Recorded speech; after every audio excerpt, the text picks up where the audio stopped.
We are back with another episode of Off the Cuff, and today we're talking about the catchers just signed by the New York Mets. We got James McCann. We talked about in the last one. We wanted him back we wanted him with the Yankees. Well, I mean, Murph, what do you think about this signing? In my opinion, it ticked me off, but Yeah, I mean, it's kind of annoying because you see how much he signed for, right? He signed 4 years, 40 million, which is crazy to me that he'd agree to something like that. How old is he? 29. yeah, It just seems like he's taking himself out of a chance for a bigger payday. Because I think, right, if you're McCann, you're trying to market yourself as a guy who wants to start, a guy who's capable of doing it both offensively, defensively, right? He's always had the defense, it's just the offense. The last 2 seasons, he's coming to his own, and he finally sets himself up to possibly earn like a pretty substantial pay raise. And mhm. he, in my opinion, takes not a cut, but like he didn't get what he could have gone. I think the smarter player would have gone 2 years, but seeing what he signed for, I'm kind of upset the Yankees didn't I think do he could their have got due like 2 years, diligence. 30 from the Yeah, signing. I think that would have been a better deal for him in the long run too. Because he makes the 50, he gets out of there with the 30 million over 2 years, and then he can go market himself if he does good, even for a better contract. But Mm. now, like that kind of screws JT Realmuto now doing this. Like, does his price drop? Does he return back to Philly? Because because Dombrowski just got hired by the Phillies. Maybe that also increases Realmuto's chance to come back to Philly. You know? Yeah, it's tough. I don't know. I think his market definitely takes a drop. I I can't imagine anybody going to be able to pay him what he wants. Right? He's expecting somewhere north of like what 24 million, something like Yeah. that. Last time I heard. I Mm-hmm. don't I don't see anybody affording that. I really don't. I think the Mets were like the best chance at that, and they basically took a hard pass, and they're basically trying to set themselves to go in other directions, right? I think their idea is maybe go get a Bauer, maybe go get a George Springer, right? So that's why they went for the low end, possibly high ceiling catcher Yeah. McCain, and then they let JT pass. They just said we don't want to go 23 million for a guy like, especially since JT is going to go 23 million at least 4 to 5 years, more likely five, maybe five. Yeah. Four, then like maybe a player option or club option for the fifth. And I don't see too many teams that are going to be able to afford that type of a deal. So his market's definitely going to drop. I heard the Nationals are in play. I've heard the That Phillies, imagine Toronto. him anchoring Strasburg, Scherzer, and Corbin. That's a nasty like backstop duo.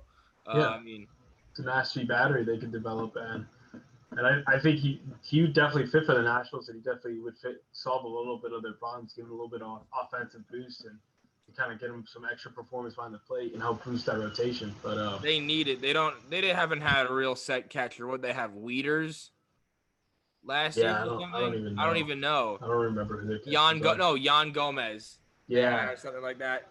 And it's just like you get Real Muto, like I could see him both heading back to Philly for even cheaper. Like he may go just for 20.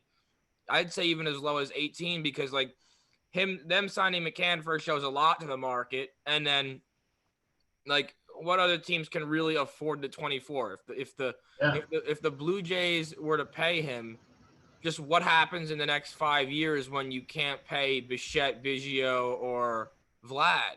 You Mm. know, you're gonna have to eventually pay them. So, and who knows if he were to sign with the Blue Jays, how long he would actually stay on the team with the Jays, like how long that contract length would be. But I don't know if I could see him going to the Jays though. Yeah. There's no rotation for him to actually like work with. There's Yeah. no I don't know if consistent. that makes sense for them right now. They're kind of in that weird spot where like their rotation. They had a pretty decent rotation last year. Unfortunately, their number one guy Nate Pearson went down with a shoulder injury or an Yep. arm injury, something like that. Yep. And hopefully he should be returning this year for them. But yeah, they're kind of in a weird spot where they're kind of waiting on those young arms. They got the young players that came up and have really stepped up for them. But from what I understand, it seems like they also really want George Springer. Um, and I feel like they're gonna have to choose. I don't think they can afford to go get another rotation piece, build upon the bullpen, and get a George Springer. I just don't think that makes sense for them. So it's crazy seeing a catcher like JT really have no market. Like it's tough. Yeah. I think they caught his free agency caught the Yankees off guard because they don't have money to spend, right? They do, but they're not going to spend it. Yeah. They're going to stay under the cap, and so they're going to let him pass. So they're letting him pass. The Dodgers doesn't really make sense for them to go after JT. They have Will Smith, who's done pretty well from behind the dish. I heard they're in the mix with Simeon, the Dodgers. They just came up today as a possible landing spot. But Interesting. yeah, Realmuto though in LA, I would also be very interesting. They don't care about their cap at all out there. No, they really don't, and I envy them. That's why we used to be, right? We used to be that team that just said, "Nah, whatever, like luxury tax, who cares?" Yeah. Right? But now I've gotten to the point where we're trying to build in-house talent, which I appreciate, but we're not supplementing that with the proper pieces around it. And I think right now, if you look, we kind of just stumbled into this lineup, this lineup's pure righties, with the exception of Hicks, who's a switch hitter, right? And we have potential lefties, but right now they're just not proving their worth offensively, right? The whole reason we have them on the team as the depth that they are is to hit lefties and be a lefty threat, and they're not that, right? Tyler Wade's not that, Ford's not that, Guardy's not on the team anymore, Talkman's not that right now, so it's tough. But yeah, unfortunately, we've come in a situation where like we're not spending money and we have a golden opportunity to sign the best catcher in the game, and unfortunately, we're not going to do it. We're going to pass. But what do you think the Mets signed James McCann mainly for? Was it his offense capability, or was it his? Like I know he really didn't do much in my opinion for that White Sox rotation. He did only play 31 games or something I've heard. Yeah, I believe he only played 31 last year. He did hit well. You know, it's a small sample size, but it's 31 games, and I think it was mainly for his offense, to be quite honest. I don't think they really care about the defense aspect, because I mean they dealt with Wilson Ramos for 2-3 years. They didn't care about that. Yeah, I could see that, but at the same time, I think McCann's an elite pitch framer. I think he's a really good pitch framer. I think if you pair him up with a DeGrom, with a Syndergaard, and with a Stroman, you can get something out of it. It's going to help those guys a lot, especially I think a Syndergaard, who at times I think lacks a little bit of that command, but he gets it close enough that if a guy's elite at pitch framing, he'll get the strike. So I think that's going to help a lot. Yeah, I would say his offensive production's kind of like I've kind of hyped it up, but at the same time, like really taking a hard look at it, it's kind of overhyped, right? Because if you look before that, he really wasn't a good hitter at all. Yeah. He was like a 250-ish hitter, 240-ish hitter, and now he's starting to get it up, starting to get his on base up, his RBIs, his home runs. And I unfortunately think that's going to take a massive dip going to Citi Field because it's such a bigger field. He's not going to be able to utilize a lot of the pull ball and really getting his power that way. So it's going to be tough for him. It's a bigger field, and you're going into a division with what's it called?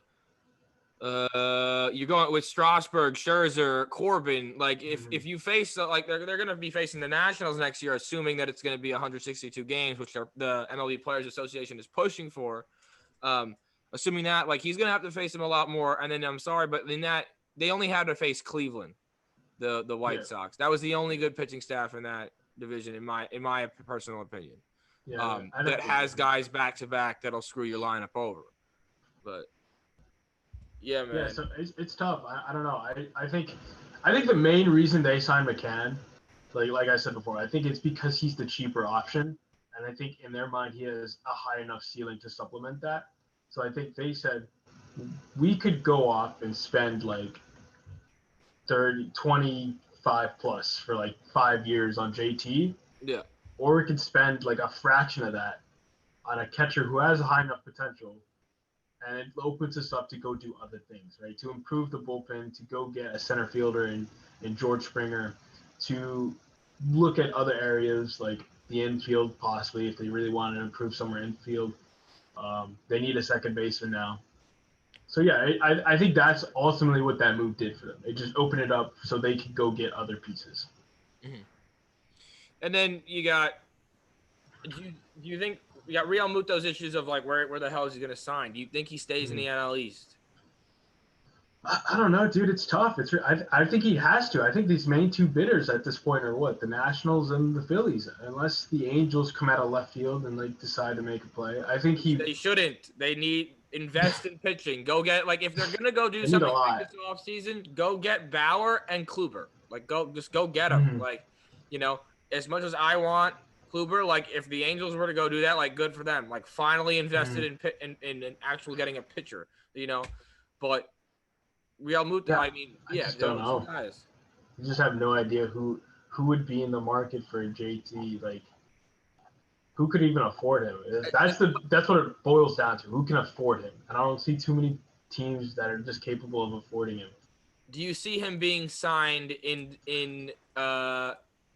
December at Mm, this rate? I don't at at this this rate, no. At this rate, no. I was blown away that McCann signed before him because if you think everyone, if you're asking everyone who's going to sign like first between the catchers, JT would have been the guy to sign first, and then the marketplace is set. Yeah, it Now set you the got tone for everyone. But now yeah, McCann set the tone, and it's only 10 million a year. yeah, and it really destroyed JT's marketplace. At most, he's getting like 15 mil a year now. 15 between 15 and 18 mil a year. I just don't know. I really don't understand who like there's teams obviously there's teams that need catching. There's a lot of teams that need catching. The problem is the teams that are gonna go after him. Well, And I don't he I wouldn't don't go back to Miami. Like no no no no no no. he hated it down there. There was no pitching staff for him down there to really work with. Um, Mm, even the Phillies, there's no real pitching staff to work with. But he is going to be a battery with a younger pitching staff, so that would be good for the Phillies if Dombrowski's looking to turn this organization around. Back to what they were in 08, 09 against the Yankees and the Rays. You know, that year was that Phillies team were a true offensive juggernaut and just overall dominant. You know, Holiday, Lee, Hamels, Howard, Victorino, like Rollins, they're stacked, dude. stacked. Yeah, I think it's ultimately gonna boil down to is JT gonna set his expectations realistically now? Because if he's being real right now, I think his best choice is to possibly go back to Philly for a year or two and just wait till the market resets and then go back out and try to get a contract. The only problem with that being he'll be 2 years older and he'll be what 30 something, like 33. And he's So got that's to be still putting up the numbers by then, you know. yeah. So that's the only other risk. So right now, honestly, if he's looking to get the most bang for his buck, he's looking at the Nationals, the Phillies, and I wouldn't be surprised, like I said, the Angels would come out of nowhere and to make an offer for him. But do you think the Angels actually really need JT Realmuto? Because Yes and I no. think their offense is fine. Yes and no. I think yes, they need a better catcher for sure. I don't even know who their catcher is right now. Do you have any idea who their catcher is? I have no idea who their catcher is. Nope. I have no Nope. idea who their catcher is right now. All I know is he's definitely not better than JT. That's what it boils down to. JT Yeah. is definitely the best two-way catcher in the game. Probably, if we're being really honest at this point, he might be the only two-way catcher in the league. It's tough to find another catcher who puts up his defensive numbers and his offensive numbers and just properly uses them both, right? So you got one or the other for most guys, right? Like Grandal, it's like he's elite pitch framing for the most part, but at the same time, it's like his glove doesn't match up to that of JT. His offensive production does, but you If know, not a little bit better, like in yeah, the home run yeah, RBI his category. power, yeah, his power is really where I think he's better than JT. But last year he took a kind of a weird step back. He wasn't really himself. I think that really hurt them. Mhm. Well, man, Yeah, I I think the just hope. Angels. Yeah. Oh, I'm sorry. Continue. I was just gonna say the Angels. They. I think in my opinion they'd be done to go after JT, but I would not be surprised if they did. Just because they see, oh, he's a good player, he's a good catcher, we'll take him. And I keep on going back to this, but Yachty, is he staying in he's just gonna stay in St. Louis? You know, it'd be stupid for us to sign him. I I think don't want him at it's all. a waste.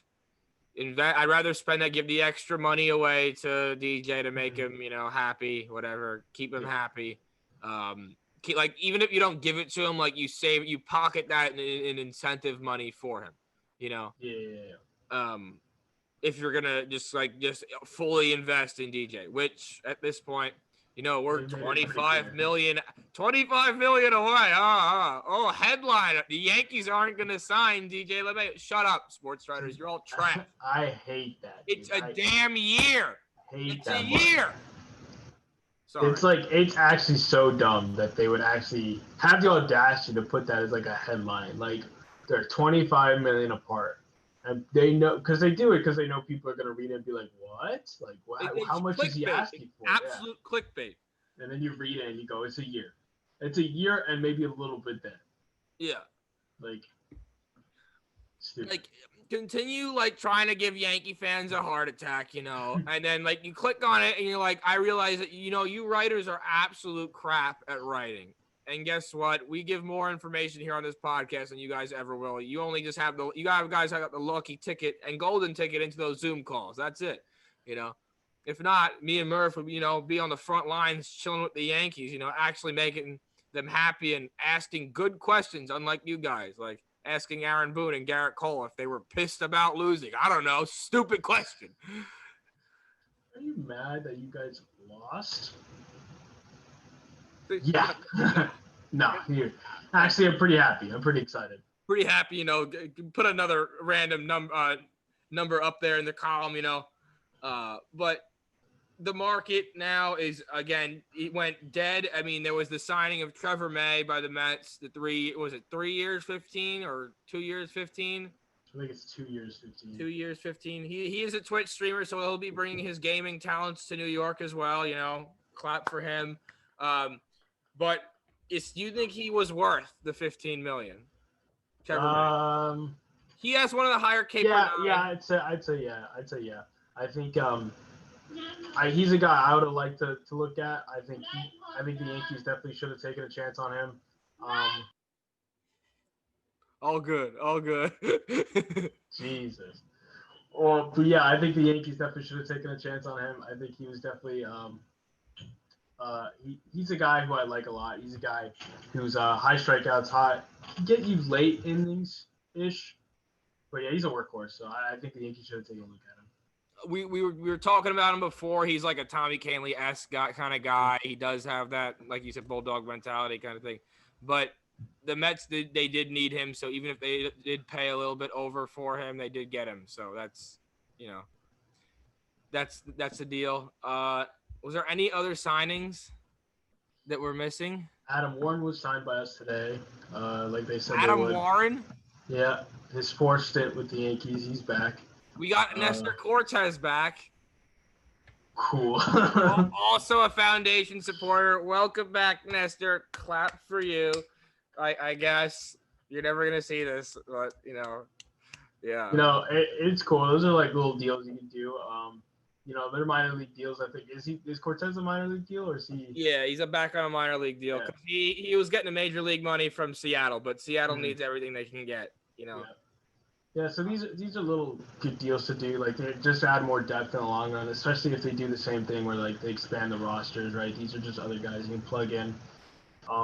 Yeah, it should be interesting to see what happens this next season, and see what kind of approach they take it's building this roster at this point, since they're definitely going the Moneyball-esque route, not exactly, but you know what I mean, just staying under the luxury tax, work with that. The Yankee version of Moneyball. Yeah, spending without spending.